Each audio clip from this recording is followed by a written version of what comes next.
Hey everyone, Michelle here with the Beet Goes On Podcast. And this one's a little different. Actually, I've been switching things up completely. But on this podcast, I have my dear friend back on, Emily Bergeron. If you haven't listened, you should go back and listen to the second episode on the podcast so you can learn about her. But on this episode, I am coming out of 60 days sober. I quit drinking for 60 days and I couldn't have picked a better person to come on and ask me questions about the experience because she is the most curious person that I know. While we make sure that she has a good time tonight and we'll get some of the juice out of her as she takes tequila shots. Yeah, I'll drink the juice while you get the juice. Yes. It's a fun way to talk about, I'm drinking while talking about being sober for 60 days. So I'm going to start with a shot of Casamigos, chased by some Topo Chico. Sponsors, welcome. Yeah, sponsor us, guys. We love you. Nice. Mm-hmm. All right. So the first question. Here we go. Why did you decide to be sober for 60 days? It was really an impulsive decision. Shocker. Anyone who knows me, I'm pretty impulsive.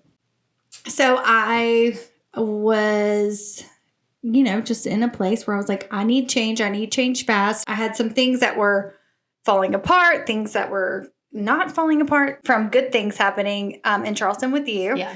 The night before she decided to stop drinking, we drank a lot. We drank a lot. And so I was like, wait, did something happen that I don't remember? No. But it just was a cool car ride and listening to a great podcast. And I pulled over and signed up for a couple of programs actually. And I was like, you know what else? I'm going to do this leadership program, but I'm also going to stop drinking. Drinking has been the culture of my life. I mean, I've bartended for 10 years. So it's been something I do at dinner, something I do at a concert, something I do on a date, something I do when, we are like, oh, I've had the worst day at work or, right. I have employee issues. Whatever. I need a drink. I think everyone can relate. Everyone says, I need a drink. So I just wanted to treat life and myself way differently than I had been.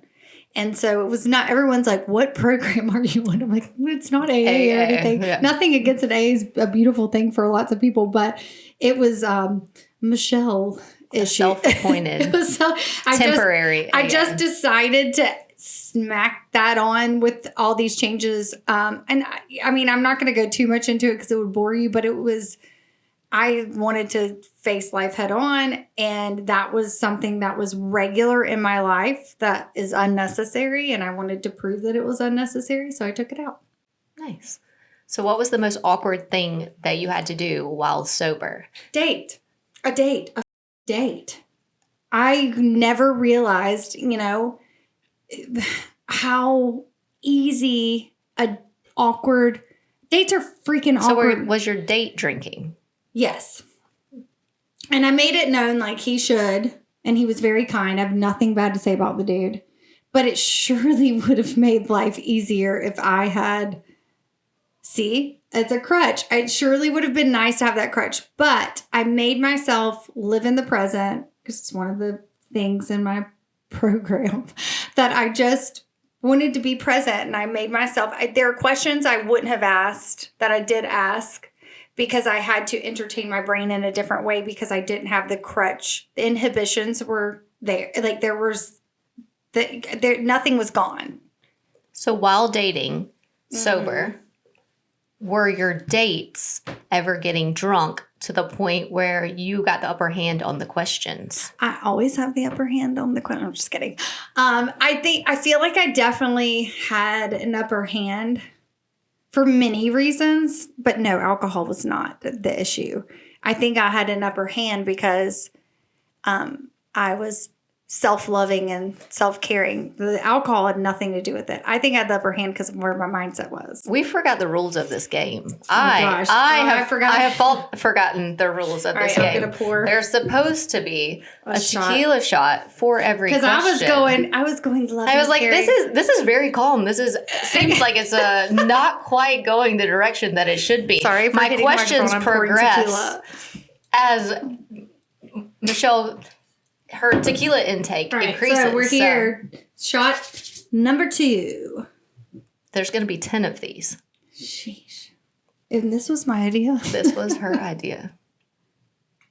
Ooh. All right, so we've done 2 questions. 2 questions. During your 60-day sobriety, do you feel like you actually felt physically better, your skin felt better, those things that people who don't drink brag about? Hard no. I'm telling the truth. I think that in my particular situation, I was dealing with life head on. I was trying to change my reactiveness. I was trying to heal and grow as a person. So because I was dealing with life head on, I feel like it took a toll on me. I think the reason that my physical became better was because I'm doing Dancing with the Stars for Alzheimer's. So I'm having to train to dance. Well, I guess it's kind of a yes, because if I were drinking, I would not have been able to quickly learn the dance moves and deal with the physical. Yes. So, yeah, but if I would have... But not just not drinking. It wasn't just not drinking. Right. It was everything that came along with what I was doing. But I think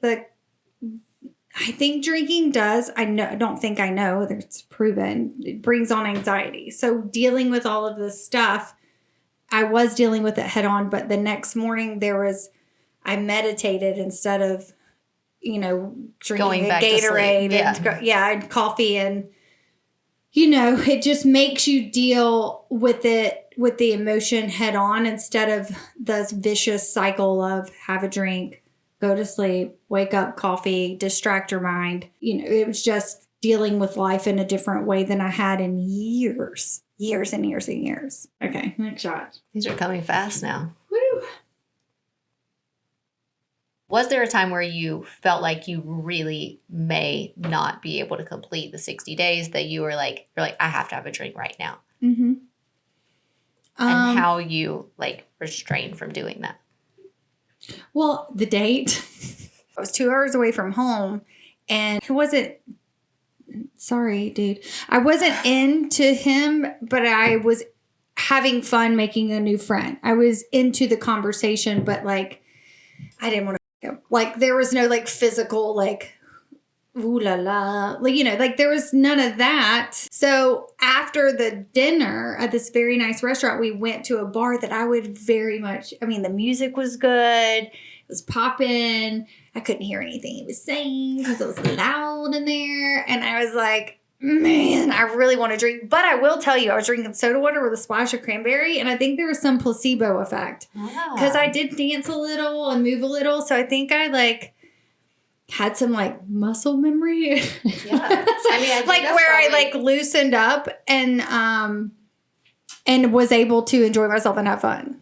So you brought up a good point. It leads into my next question. Gotcha. About trading vices. So do you feel like at any point as you took alcohol out of your life, was there anything else that entered in or that you found was kind of hard to navigate? But you can take your shot first. I'm going to answer this with a lot of pride. I'm proud of myself for this one. So quitting drinking was hard, but I quit a lot. I was eating meals like I'm supposed to, exercising. There was no real vice. I really went full on for 60 days on everything, and I recommend this for anyone.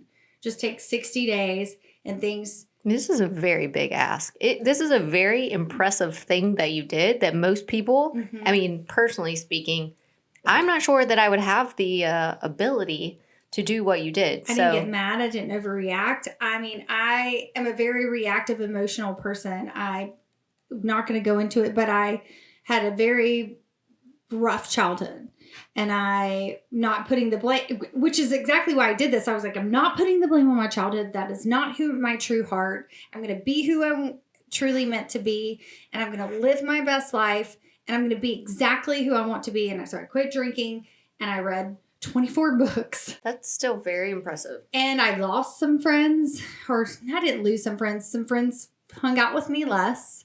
And I worked through the pain of that at first. And then it ended up being fine. Like it all just ended up the way it was supposed to end up. And I didn't replace it with any vices. I really didn't. I think maybe the one thing I could be guilty of is I pushed myself a little too hard with the pole dancing. And my shoulder hurts really bad right now. I've seen some bruises. So I think I just pushed myself. I didn't give myself any breaks. I'm like, you're going to learn this. You're going to do this. You're going to overcome this. You're going to do this. I didn't give myself any breaks at all for 60 days. I pushed through. I know I wasn't like climbing a mountain or doing like the like, I don't know. I personally think that climbing a mountain would be easier than going 60 days without drinking. Personally, I think that what you did is metaphorically climbing a mountain, and the largest, tallest, hardest, steepest, mountain that you could possibly. And it's kind of lonely. Climb. Like I'll say, like there were nights where I was lonely, and but I just kept telling myself the truth, and all of that's just society and social media. And at the end of this, I want to come out bigger and better and hopefully be able to help somebody. And I'll do it again. So anyway, next question. All right, let's take a quick break. You need to take one more shot. And then we're going to take a quick break. This episode is sponsored by Beet And Emily Bergeron takeover. I love it. And Casamigos. I love it. Summer is finally here, and everyone wants that perfect tan. But why put your skin at risk of sun damage and aging when you can get a gorgeous glow the safe way with Beet Tan? Our organic formula derived from beets gives you a flawless and natural-looking tan without any harsh chemicals or UV exposure. Plus, it's fun and easy.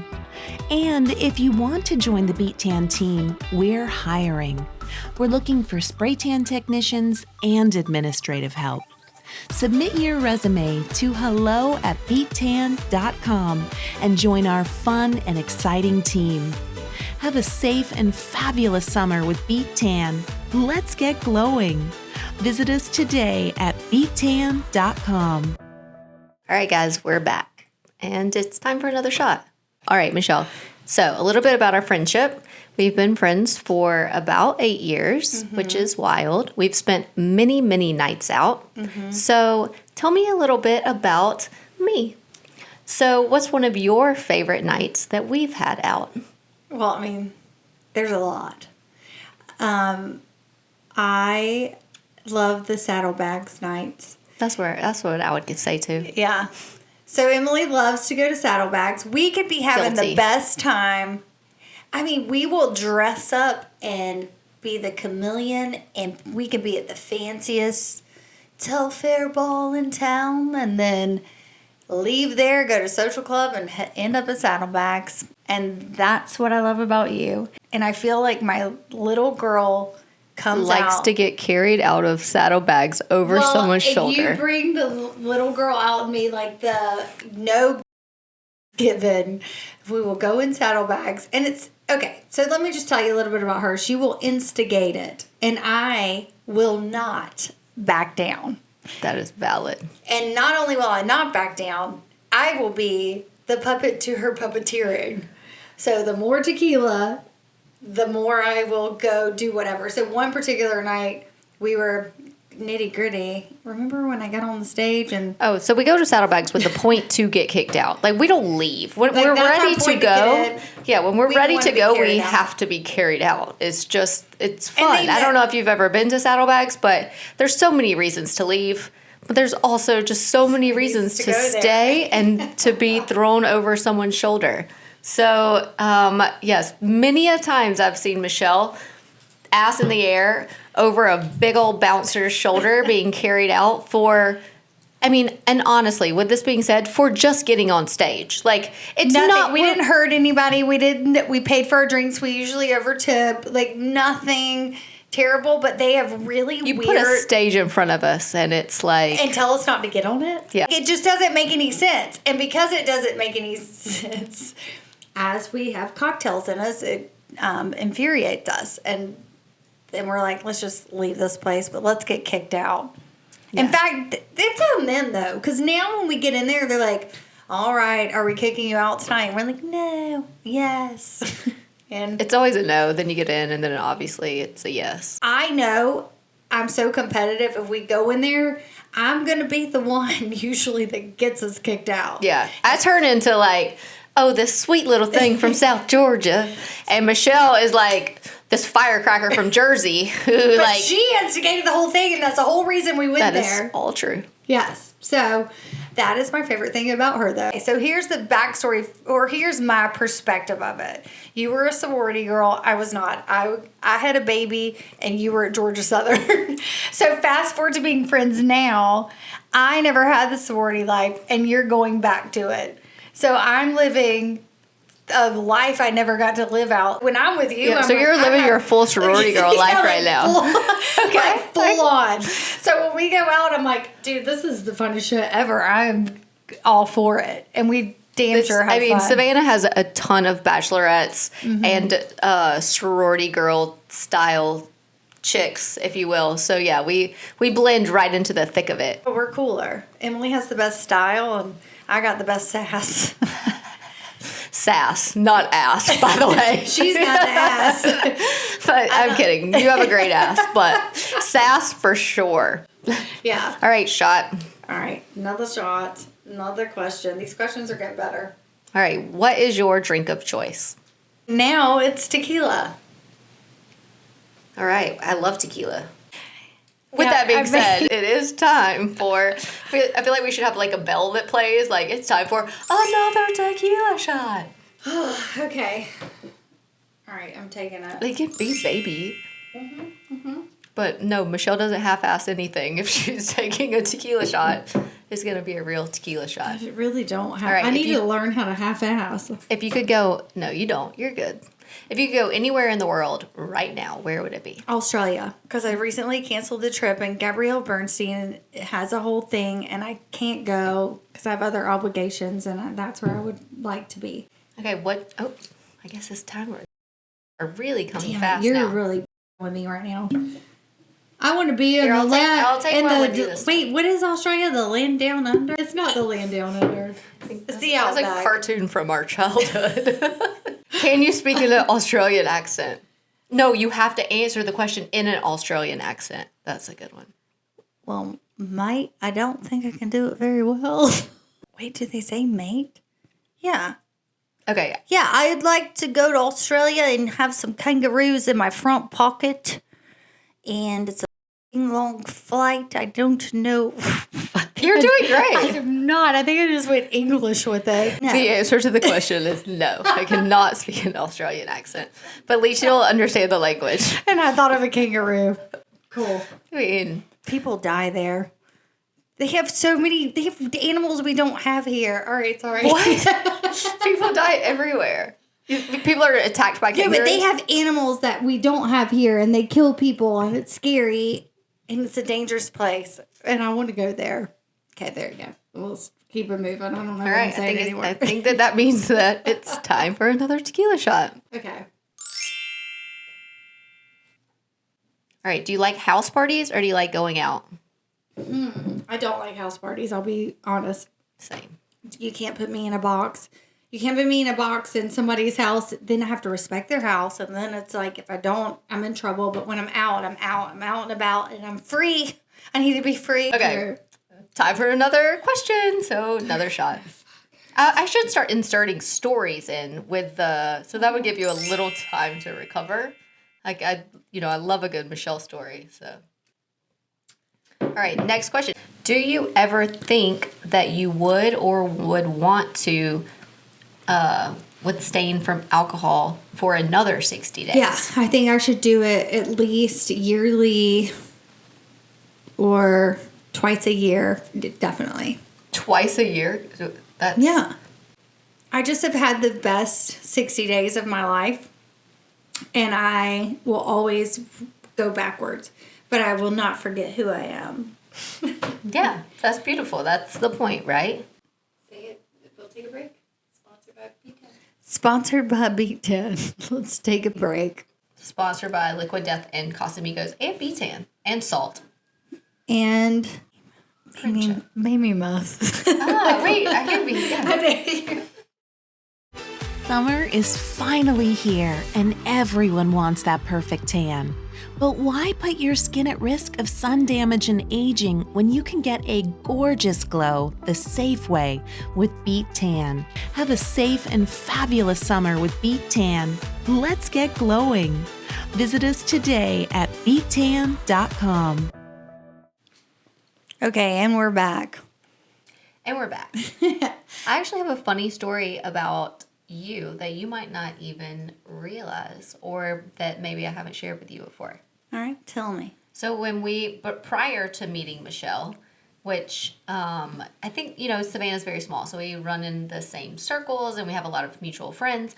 But prior to actually meeting Michelle, there was, Instagram had just come out, and it was very or maybe actually it was Facebook, but I was going through my Facebook, and there was this video that was posted of this girl who was adorable, beautiful, throwing money, poofing money all over the sky and dancing. I feel like maybe you could also film me because Michelle, and then I find out later that this is Michelle, but this is Michelle who has made up a rap or done this whole video, and I remember it so clearly because I was like, one, who is this girl? This is before and what is Reels and TikTok mofos. Yes. This is a for real, edited, software type of video.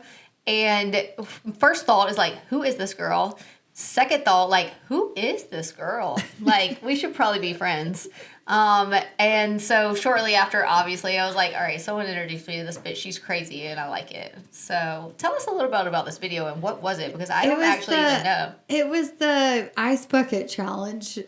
But there was no ice bucket involved. I know. If you're talking about when I... You blew money all over the video. If that's all you...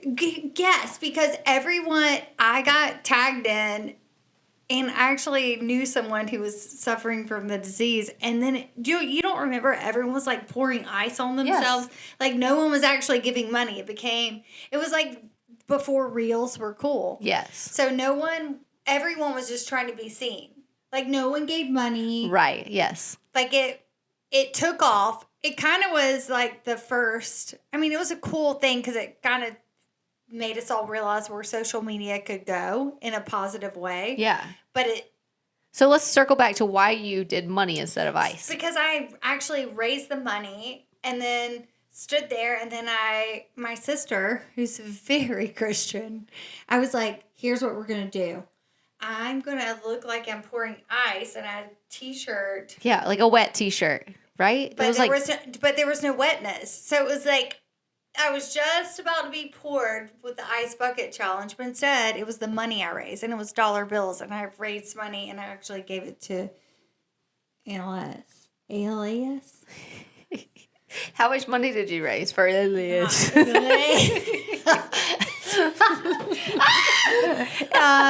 was for me at the time, it was $400, but still.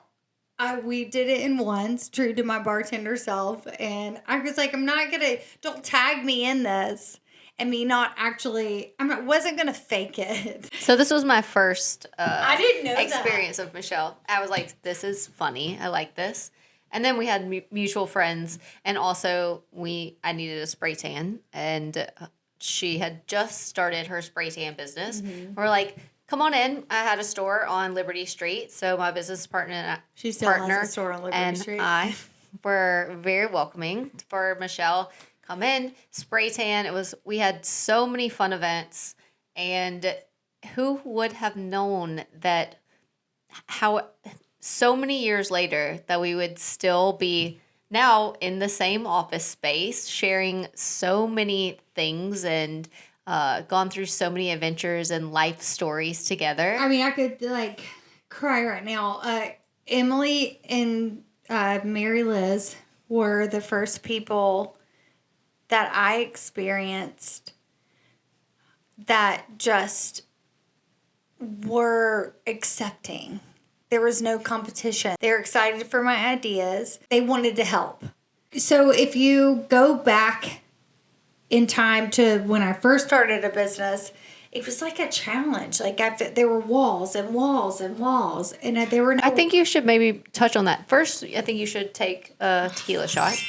But I do think that how you got into spray tanning in general, so the lady that you worked for and how you felt, you got burned and you actually were unable to spray tan for multiple years because of a contract that you signed. Yeah. Yeah.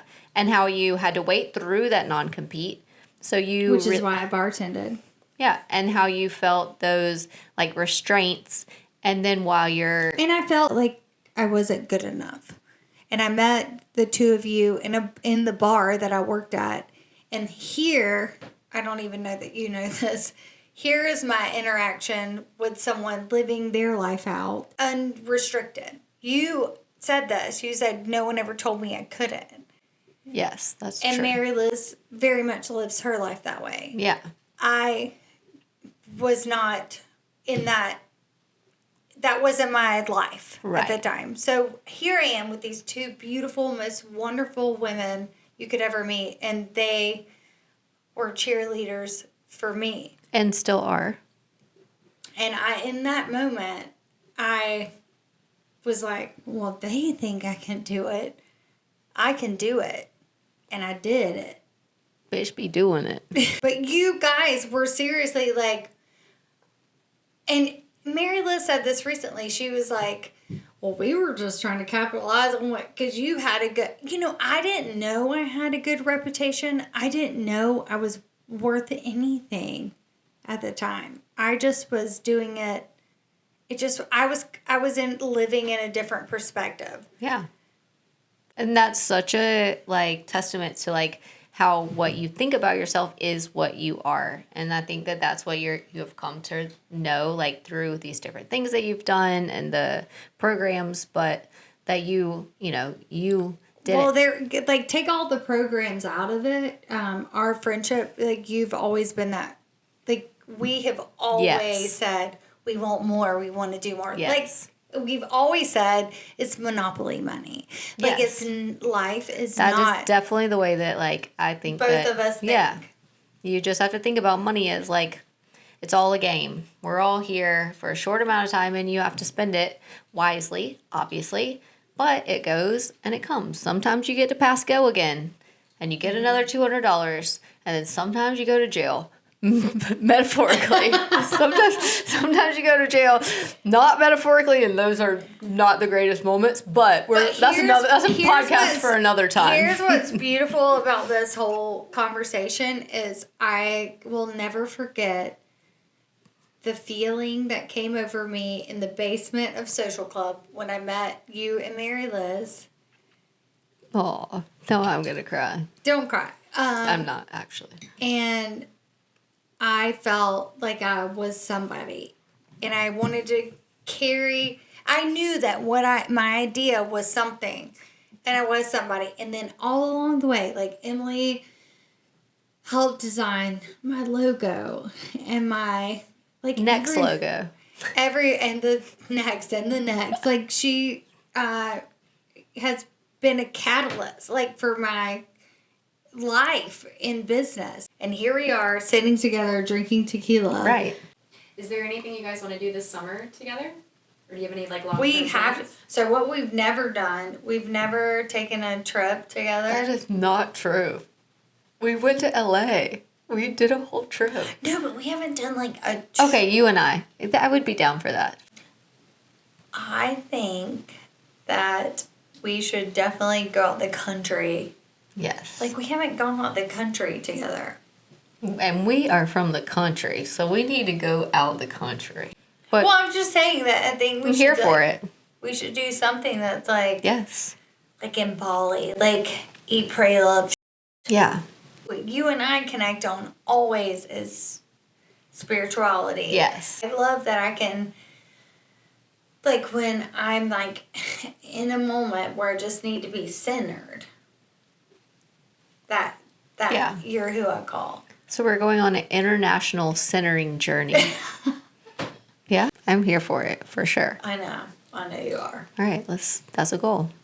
We'll come back on the podcast again to follow up about our Bali trip that's happening this summer. So what is your takeaway from this 60-day period overall? I'm sure there's a lot of things, but overall, what is your big takeaway? My takeaway is, at the end of the day, if you have a drink as a crutch for something, and if you're numbing something, you just need to face it. Drinking should be joy and releasing inhibitions and having fun with beautiful, wonderful friends like I have and we all have. And that's what it should be. So that is what I have to say about that. Yeah, that's a good takeaway. All right, so we're going to take a last shot. And if anyone has any other questions for Michelle, send them to us, DM us on the Beet Goes On podcast. Cheers. Cheers. I love you. To Beetan. To you. To all the 6 businesses that... To Casamigos as well. George Clooney, we love you. If you ever want to come on, you're always invited. All right.